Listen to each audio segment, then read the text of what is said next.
अस्सलाम वालेकुम दोस्तों, वेलकम टू माय चैनल। आज हम चिकन सीख कबाब की रेसिपी बनाने जा रहे हैं। रमज़ान के हवाले से ये बेस्ट रेसिपी है।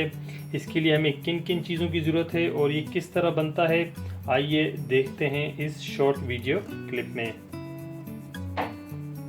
एक हम लोग ये प्याज ले लेंगे और इसको जो है हम लोग ग्रेट कर लेंगे इस तरह छोटा छोटा। प्याज को हम लोगों ने ग्रेट कर लिया है।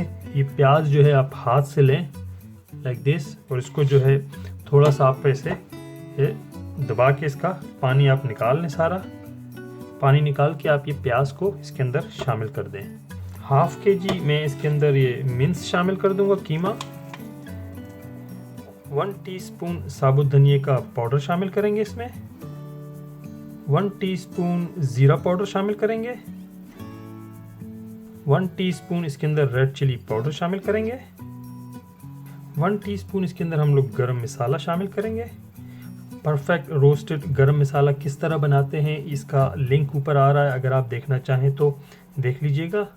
1/3 टीस्पून हम इसके अंदर हल्दी शामिल करेंगे। 1 टीस्पून इसके अंदर हम लोग कुटी हुई लाल मिर्च शामिल करेंगे, चिली फ्लेक्स। हाफ टीस्पून इसके अंदर हम लोग पेपरिका पाउडर शामिल करेंगे। अगर आपके पास पेपरिका पाउडर नहीं है तो आप इसको स्किप कर दीजिएगा। सोल्ट टू टेस्ट, अपने हिसाब से आप इसमें नमक शामिल कर दीजिएगा। 1 टेबल स्पून इसके अंदर हम लोग रोस्टेड बेसन शामिल करेंगे, ग्राम फ्लावर। अगर आपके पास ग्राम फ्लावर नहीं है तो आप कोई भी प्लेन फ्लावर यूज़ कर सकते हैं। 2 टीस्पून हम लोग गार्लिक और जिंजर का पेस्ट शामिल करेंगे, अदरक लहसुन। हम लोग अब इसको अच्छे तरीके से फूड प्रोसेसर में मिक्स कर लेंगे। हमने इसको अच्छे तरीके से ग्राइंड कर लिया है। इसको हमने बाउल में निकाल लिया है और ये देखिए एकदम परफेक्ट ये हमारा बना है। तो अभी इसके अंदर जो है मैं ये 1 ग्रीन चिली शामिल कर रहा हूँ, जो कि मैंने बहुत फाइन चॉप छोटी छोटी करके काट ली थी। एक ये मैं लाल मिर्च ये शामिल कर रहा हूँ, ये भी मैंने फाइन चॉप कर ली थी। रीज़न एक लाल डाल रहा हूँ और एक ग्रीन, तो इसकी वजह यह है कि ये हमारे कबाब में एक बहुत बेहतरीन कलर इसका आएगा। हाफ कप हम इसके अंदर हरा धनिया शामिल कर देंगे।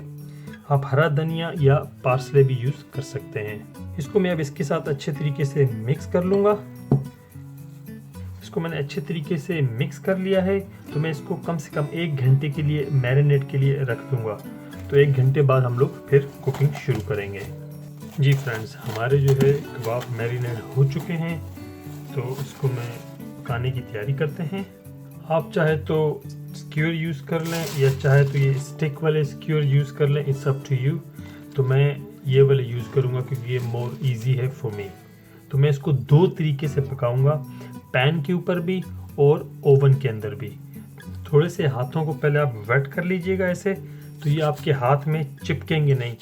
इसको आप छोटा सा एक बाउल बना लें आप ऐसे ईजीली।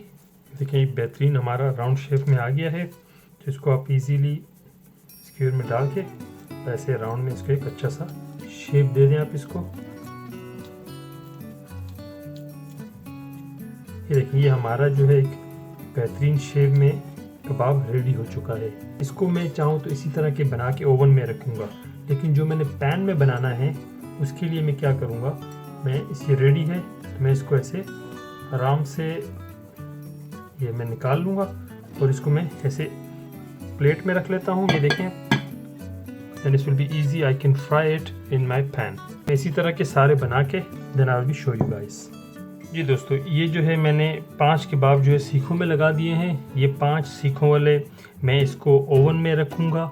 ये जो है मैंने रेडी किए हुए हैं, ये जाएंगे पैन में, हम इसको पैन में फ्राई करेंगे। जी दोस्तों, ये 5 कबाब सीखे मैंने ग्रिल के लिए ओवन के अंदर रख दी हैं। तो इसके लाइट ब्राउन होने तक हम इसी तरह इसको पकाएंगे। पैन में हम लोग थोड़ा सा ऑयल ले लेंगे। जी फ्रेंड्स, हमारा ऑयल गर्म हो चुका है, तो हम एक एक करके कबाब को ऐसे ऑयल में निकाल लेंगे।